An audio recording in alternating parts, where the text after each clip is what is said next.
Hello and welcome to the Human Instrument Mastery podcast, where you will learn how to crack the code of your human instrument and master the skill of freedom and prosperity. This podcast is especially for those of you who are ready to say yes to your heart's desires, to your dreams, to your unique self-expression that is seeking to come out into the light and create a beautiful impact in your life and in the life of those around you at whatever scale you feel called to do so. I am Shimrit. I am a mindset expert and a success and freedom mentor. I am a mom, I am a wife, I am a dog lover, and I'm a lover of life. I'm an entrepreneur and a musician, and I have built a business and a life that I fall in love with every single day, and so can you. And in this podcast, every single week, I will be sharing with you insights, tools, practices, and ways you can easily integrate into your life so you can develop and master this skill and this instrument. So let's dive in. This episode today is a special one for me because it marks the public beginning of something that has been living in me for over a year and probably for much longer, in fact. This week on Monday, yesterday, as I'm recording this, the book, The Skill of Freedom, Crack the Code of the Human Instrument, has gone out for pre-order. So now it is available for pre-order, and the official published day is March 24th. And in December of 2024, I was in Peru on an ayahuasca retreat. And what I received there more than anything is this book. It was a very profound experience. I was there with my husband. We also unlocked some incredible upgrades together as a couple. And there were some very meaningful experiences and lessons there on all levels. And one of the greatest gifts I've received there was a seed that sprouted and is now coming fully into birth. And this is this book. And when I came home and when 2025 started, I felt like the whole book was already held within that seed, and I was called to bring it into life. And so starting January 1st, 2025, I sat down every morning for an hour to write. No matter what, with no negotiations, I kept showing up and writing in hand. With a pencil and an eraser, I was writing, rewriting, typing it into my computer. And about 2 months into that process, I was on a private mentoring session with Neale Donald Walsch, who wrote the book Conversations with God, among many other brilliant books that he wrote. And during one of our conversations, he said to me, "You have to write a book." And I told him I already had started. And he asked me, "Okay, so when will you finish it?" And I told him I was writing every day and letting it unfold. And he stopped me and said, "No, you have to decide, when is it going to be done?" And so I chose the date right there and then. I said, "You know what? It's going to be on my birthday, May 29th. And he said, "Okay, if you finish it by then, I will read it. And if I agree with every word, I will write the foreword for the book."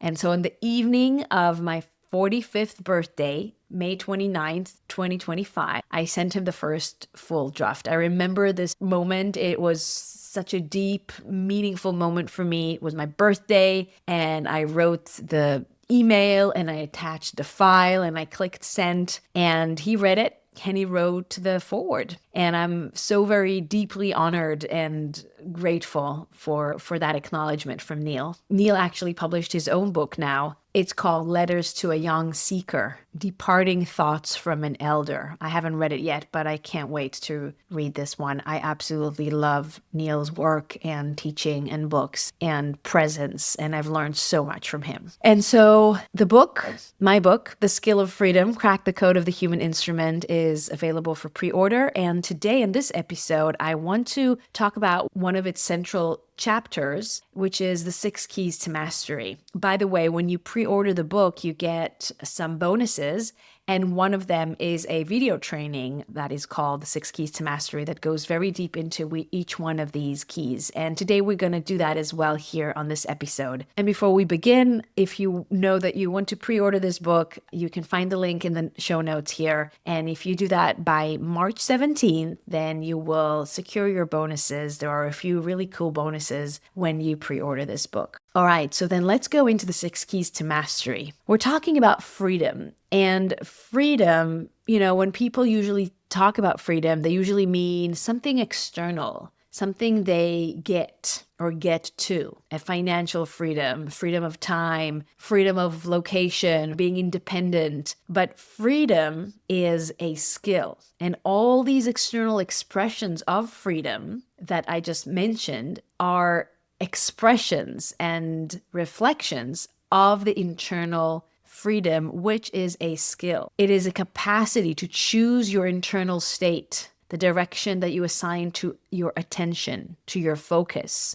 how you interpret and perceive things, and what you think about, what you feel, and what you do. That's freedom. And it's not outside of you, and there is nothing outside of you that can grant it to you or take it away from you. You might not feel like you are free to choose your thoughts or feelings and actions, but that is only because you haven't developed the skill. So when you don't develop that skill, you might create success, but still feel unfulfilled or unhealthy or unhappy. You might have a beautiful relationship, but still be very limited financially. You might have it all, but still feel anxiety or sadness. So let's talk about that skill and how you develop it. The human instrument is the instrument through which you create yourself and your life. And in that instrument, there are 6 keys, 6 faculties that when you master them and know how to use them, you can really unlock that level of freedom. These are not personality traits.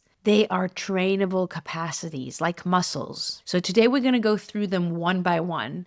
And I want you to listen to this less as, interesting information and more as a mirror, as a guide, as a blueprint. And you will feel which key is already strong for you and which you've been outsourcing or misusing. And then you'll be able to practice that specific muscle and train it and develop the mastery of it. So the first one is intuition. And intuition is your line to God, your line to universal intelligence. It's often called the sixth sense, and that's for a good reason, because it's not an abstract thing. It's a real channel for guidance. Just like you can receive information through your 5 physical senses, you receive information through this sixth sense, as we sometimes call it, and we can call it also intuition.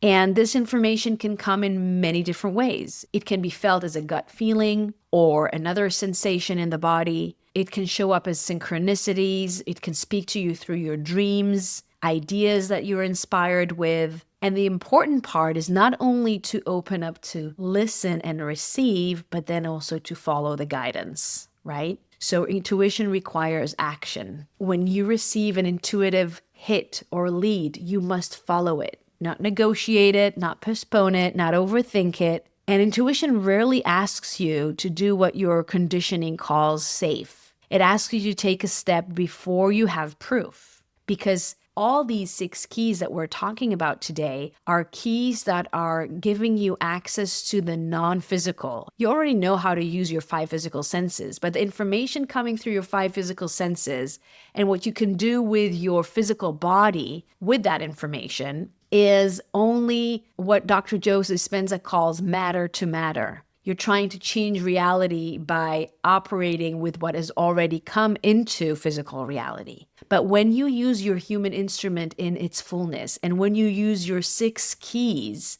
your higher faculties, as Bob Proctor, my other great mentor, called them, then you access the non-physical. And there's so much more reality than what the physical reality includes, right? And so that's why when you receive intuitive hits, intuitive guidance, it will usually take you beyond what you can already see, hear, smell, taste, and touch, and call you to act on faith. Now, if you want to strengthen this key, it has 2 levels to it. You want to train your hearing muscle, so to speak, to receive the guidance, and then you want to practice following it with action and responding to it.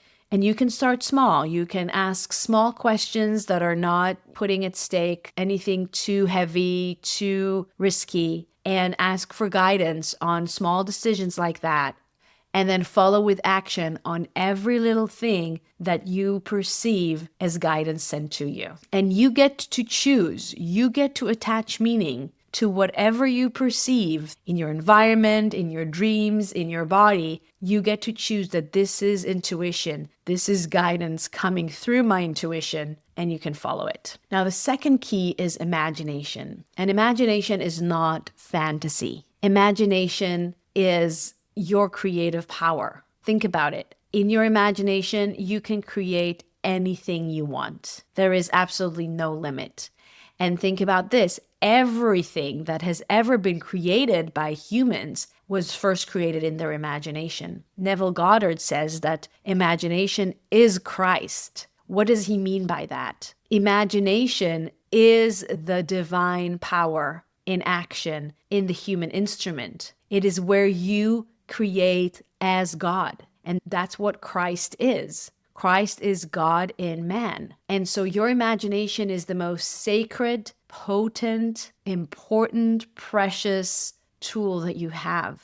And the thing is that we use it all the time. And most people, most of the time, misuse it. They worry. They imagine worst case scenarios. They try to anticipate bad things so they can survive them. But survival and creation are two opposite states of being. When you're in survival, you are reacting to perceived conditions and circumstances so you can survive them. That is not freedom. That is captivity. That is bondage. Now, the opposite state of being, the state of being of freedom, is the state of being of creation. You don't react, you create. You create in your imagination the reality, the outcome, the scenario that you want, and then you act accordingly. So the question is not whether you have imagination or whether you're using your imagination. The question is if you are directing it consciously, if you're using it for your well-being or against it. Imagination creates the form. Thomas Troward, in his book, The Hidden Power, writes, "We mentally create the form and then think life into it." That's what you do with your imagination. And the other 6 keys, with your imagination, you create the form, and the other keys help you to think and feel life into it. And we'll get to that in a moment. So the imagination creates the picture, the form, and then the attention, the emotion, and the action bring and move the energy into that picture. This is one of the biggest places people sabotage themselves. They use their imagination to build detailed images of what they do not want, and then they act as if those images are being realistic. So your imagination is not a predicting machine, it's a creation faculty. When you hold a future image repeatedly with feeling, you tune your nervous system and your field to that frequency. So one way to practice your mastery over your imagination is visualization. Thomas Troward's direct student, Genevieve Band, wrote that visualization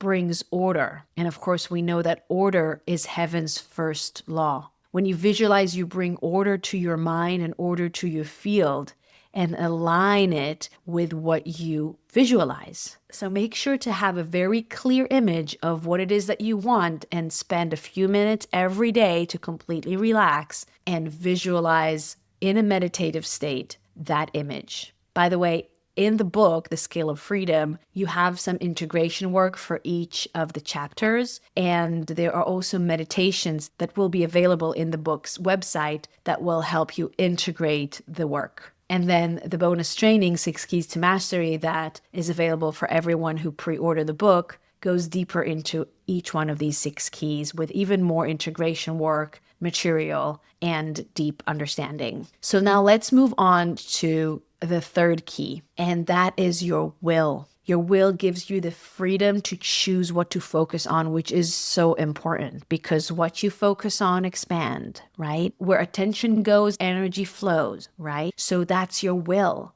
Your will is one of the most important and misunderstood keys because it's not about willpower. It's not about forcing yourself to do things or think things. Your will is far more powerful than your willpower. It is your ability to direct attention and keep it directed. And if you understand this, you understand why I call this the skill of freedom. Because free will means you can choose where attention goes. And that's the only freedom you can have and the only freedom you need to have, and nobody can take it away from you. It is only a matter of practice. So if you cannot direct your attention, your life will be directed by whatever is louder. The outside conditions and circumstances, the information coming from other people, from media, fear, urgency, old memories, old identities, old programming and wiring in your own brain and nervous system and field and subconscious. All of that will control how your human instrument is used and how your life is created and then experienced by you. But when you develop the skill of freedom, when you develop your will, you are able to direct this human instrument and the energy that is moving to and through it according to what you desire and not by default of old programming and outside environment. There is nothing more important than that. When you are able to create an image with your imagination that matches what you desire, and then direct your attention and your emotions to it with your will, and then receive intuitive guidance and follow it with action, you become unstoppable. Now, writing helps you focus.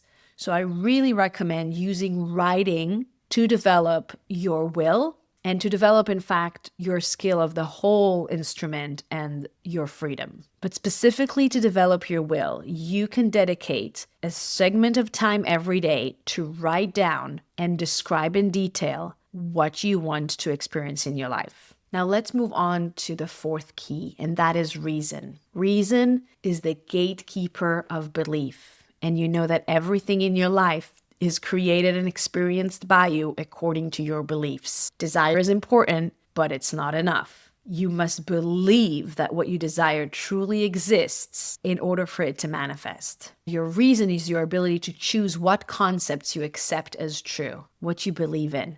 And it's very different from logic. We sometimes use these two words interchangeably. They are different. Reason and logic are not the same thing. What seems logical one day can seem illogical another day or another century. Logic is a paradigm, but reason is a key. Reason is a tool. It's a higher faculty. It's what gives you the ability to think, to accept and reject ideas, to develop deep understanding. And as Bob Proctor said, understanding is the key to freedom. You have to stand guard at the gate of your subconscious so you don't let ideas and concepts that contradict your desire, contradict your well-being, be imprinted onto your subconscious. And that's your reason. That's your gatekeeper. So to practice this, most important is to study this material every single day. I learned how to study from Bob Proctor. Every single day, dedicate time to study this material, to study your human instrument, to study the skill of freedom. And what is most important, what I've learned from Bob, is how to study, which is with repetition. So don't read another book every day. Don't even read another chapter of the same book every day. Take a segment, a chapter of a book,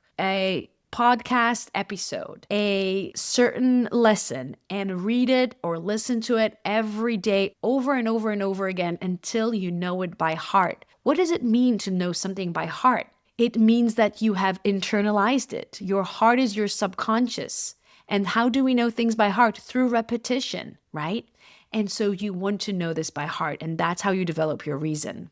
And then another thing that you can do, you can choose one belief, one concept that you identify with, that you accept as true about yourself or about the world, but that you realize that is limiting you, that is holding you back, and start questioning it. Is this really true? Can I dispute this? And with your studies, find ways to do that. Develop your inner authority.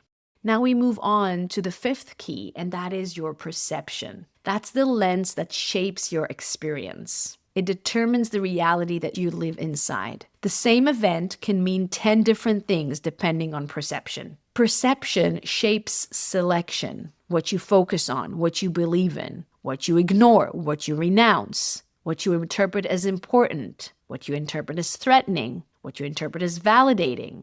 And selection shapes expression, how you speak, how you act. the energy that you emit into the field, how you show up in yourself, in your life, in the world.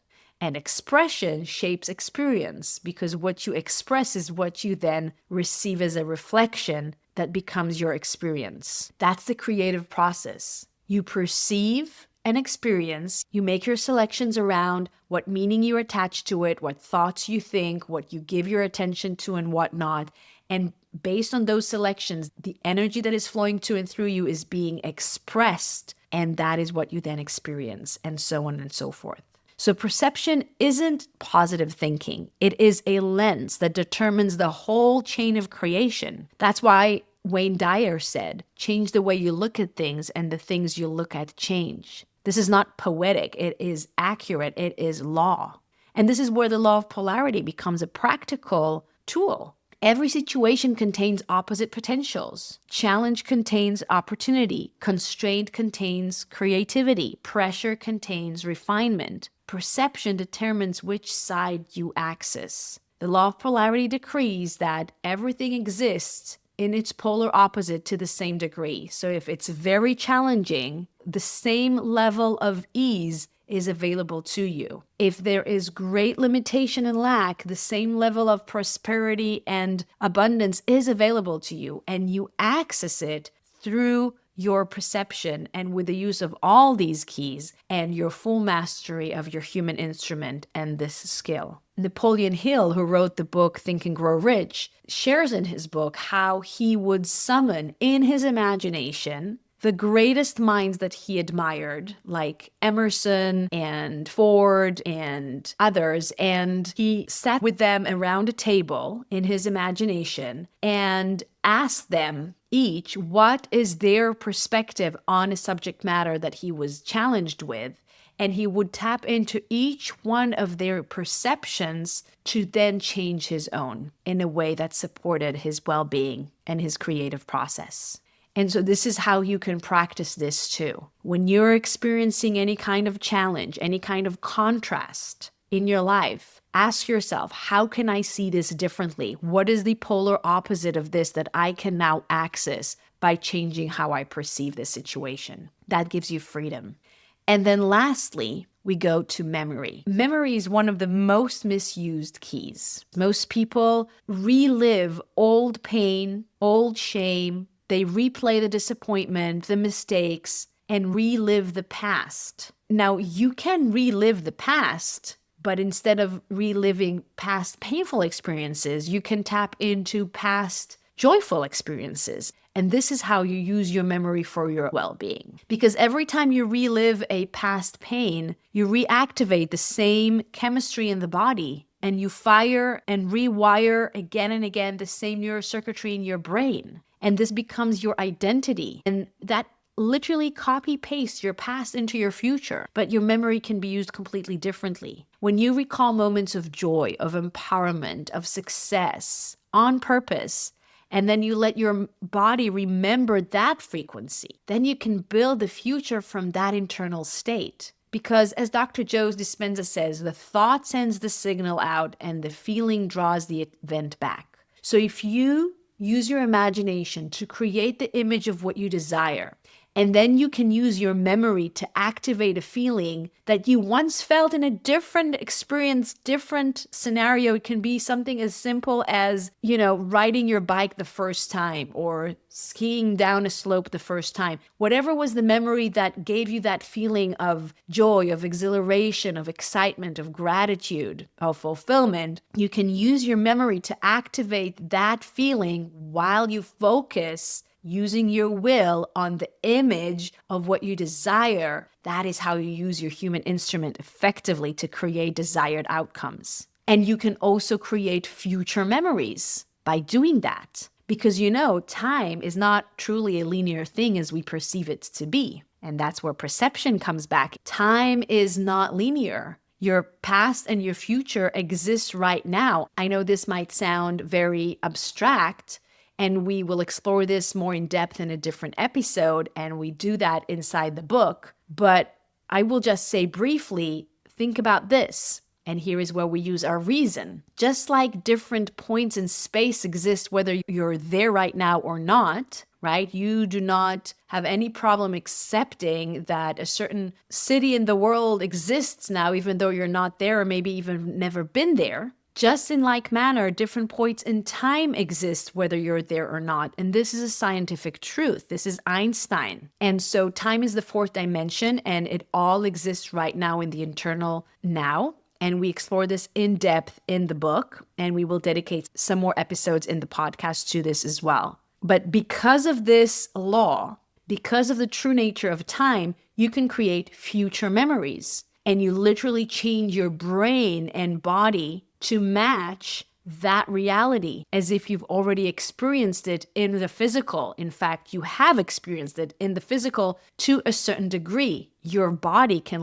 literally look like this from the inside, your brain, the chemistry in your body. And then as you continue using your instrument correctly, meaning to your well-being, you can experience it fully with all your physical senses. So to practice this, practice recalling joyful moments, sweet moments from what we call your past, and activate that feeling as you think about your future. So these are the 6 keys to mastery, and together they form the internal architecture that makes external freedom sustainable, because true freedom is not external, it is internal. It is a skill that you can practice and master. So if you want to go deeper into this work and specifically into the 6 keys to mastery, go to the link in the show notes here and pre-order the book. Secure your bonuses. One of them is a full 6-7 hours video training divided to 6 different modules, each one dedicated to one of these keys. And there are other really great bonuses available there as well for pre-order. And for today,